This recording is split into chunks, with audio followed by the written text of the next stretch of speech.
Não é exagero dizer que a gente caminha para um narco-estado. Por isso, a gente começou a ficar com medo de entrar nego aqui.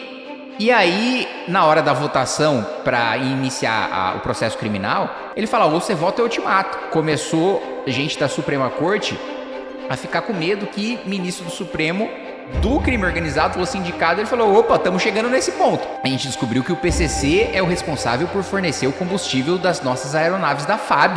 Tem contratos para fornecer o combustível da Presidência da República. Recentemente a gente teve até uma tragédia, né, do assassinato de um policial, né, que durante muitos anos atuou, né, contra o crime organizado. O que vocês enxergam?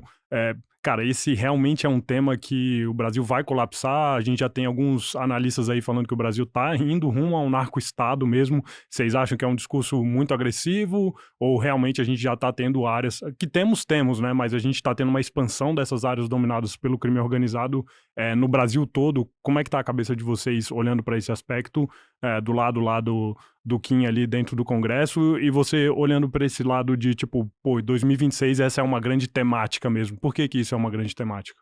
Gente, nós temos hoje grandes políticos, grandes juízes, grandes promotores, grandes defensores públicos que têm ligações com o crime organizado, né? E não só tem ligações com o crime organizado. O PCC tem cursinho para passar em concurso público e grandes estruturas de financiamento de campanha de parlamentares, de prefeitos, de vereadores. Eles têm contratos bilionários no setor de lixo, no setor de transportes, distribuidoras de combustível, né? Hoje, eu vejo assim que os primeiros empreendimentos era para você lavar dinheiro do tráfico.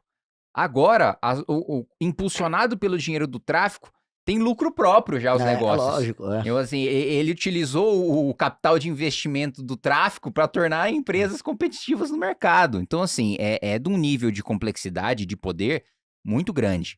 E não é exagero dizer que a gente caminha para um narco-estado, né? A gente teve a Operação Grito Falso aqui do Ministério Público de São Paulo, desarticulando uma ONG do PCC que tinha um braço de propaganda que conseguiu emplacar um documentário do Netflix com entrevistas de ministros do Supremo Tribunal Federal. Então, assim, não é exagero, não é alarmismo, não é um discurso hiperbólico, assim, de fato, isso está acontecendo. O crime organizado está chegando cada vez mais em esferas maiores de poder. Agora, na Operação Carbono Oculto, a gente descobriu que o PCC é o responsável por fornecer o combustível das nossas aeronaves da FAB. Tem contratos para fornecer o combustível da Presidência da República. Grandes distribuidoras suspeitas de fazer repasse para grandes nomes da política nacional. Então, assim, nós estamos numa situação muito preocupante. E nessa semana, a PEC da blindagem, imagina, conversando com deputados que foram deputados de 88 a 2001, que foi quando vigorou parte do texto que aprovaram nessa semana, eles falaram o seguinte, nós revogamos justamente porque naquela época, gente do crime organizado começou a disputar a eleição para deputado federal para ter as suas ações trancadas. Nós revogamos por isso, a gente começou a ficar com medo de entrar nego aqui, e aí, na hora da votação para iniciar o processo criminal, ele fala, ou você vota ou eu te mato. Foi por isso que a gente voltou, acabou com esse texto constitucional de 88.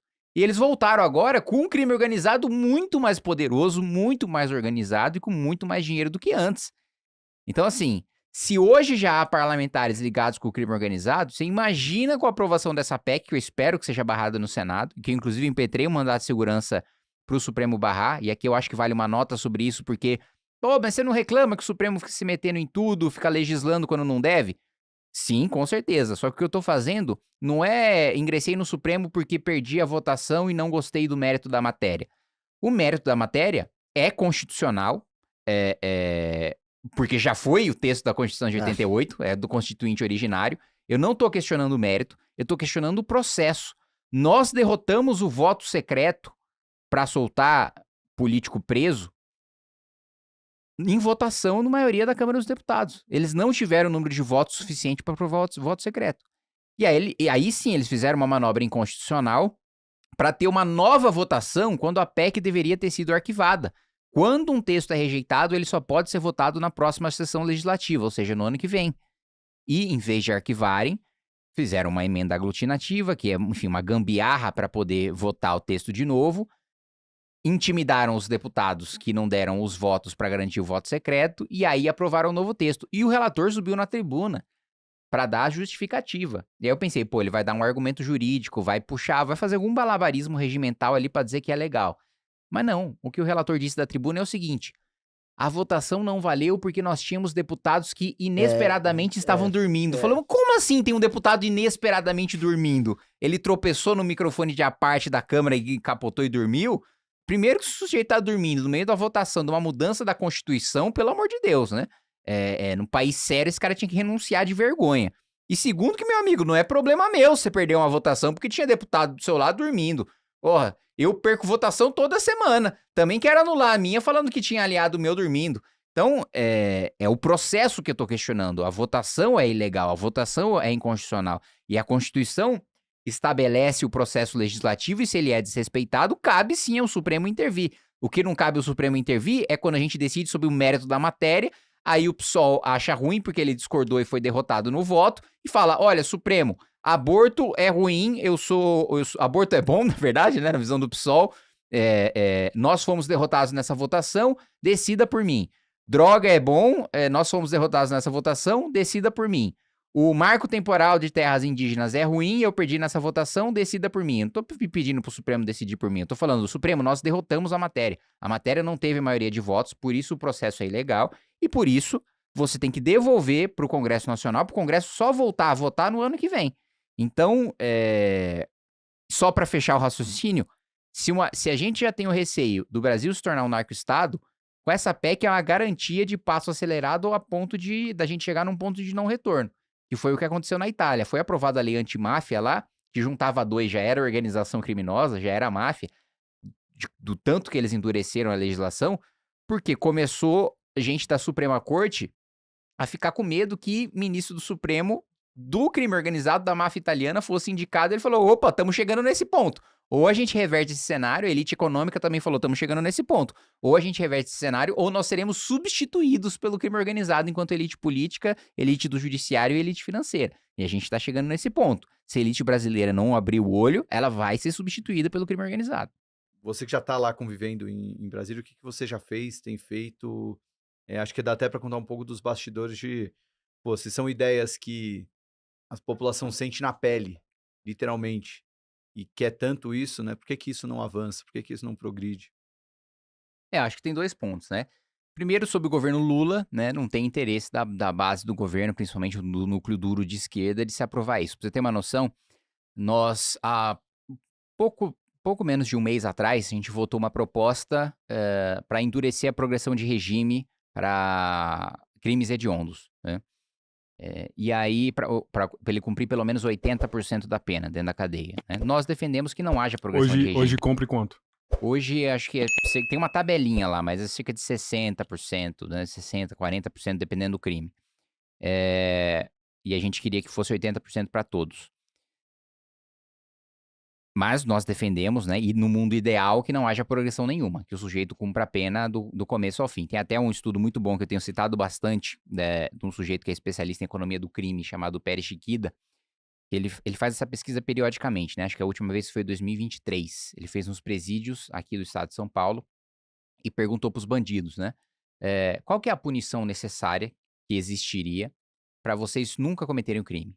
Aí 80% diz que se existisse prisão perpétua ou pena de morte, eles nunca teriam cometido um crime. Esse número sobe para 88% se você adiciona se eu cumprisse a pena do começo ao fim dentro da cadeia, né? Então, 88% dos crimes não seriam cometidos se a gente tivesse pena de morte, prisão perpétua e se a pena fosse cumprida do início ao fim. Muito bem, voltando para a votação. A negociação, o pedido do PSOL e do PT para o relator foi o seguinte: a gente topa votar, mas só para reincidente. Aí eu subi na tribuna e falei, gente, vocês estão de brincadeira, né? Eu preciso matar 2 mulheres para eu cumprir 80% da pena. Preciso estuprar 2 pessoas para cumprir 80% da pena. Preciso torturar 2 pessoas, preciso sequestrar, né? Extorquir, mediante sequestro, 2 pessoas para cumprir 80% da pena. Vocês estão de brincadeira, né? Não aceitamos essa negociação, não colocamos no relatório e ainda assim a gente conseguiu aprovar, mesmo porque quando a gente confronta isso pro Centrão, mesmo compondo a base do governo, o cara fala, pô, se eu votar contra um negócio desse, na minha base vai ficar ruim demais. Sim. 2 projetos de minha autoria que a gente aprovou, primeiro de aumento de pena para furto, roubo e receptação, então considerando que o sujeito não cumpre tudo na cadeia, né, precisa-se ter um aumento de pena para que a progressão de regime seja mais dura, para que ele fique mais tempo na cadeia, e a parte da receptação é importante porque quem furta e rouba para vender. Só que não é, geralmente quem furta e quem rouba não é a pessoa que vende. Tem um receptador que já tem uma feira de rolo lá para vender coisa roubada. Só que esse receptador tem uma pena muito branda, a ponto de você sequer poder prender ele. Porque é uma pena aqui no Brasil, se você tem uma pena abaixo de 4 anos, você converte a pena privativa de liberdade em pena restritiva de direito. Ou seja, o cara não é preso. Ele tem algumas restrições, precisa comparecer em juízo de tanto e tanto tempo, enfim. Mas não é preso. Que é o caso de receptação.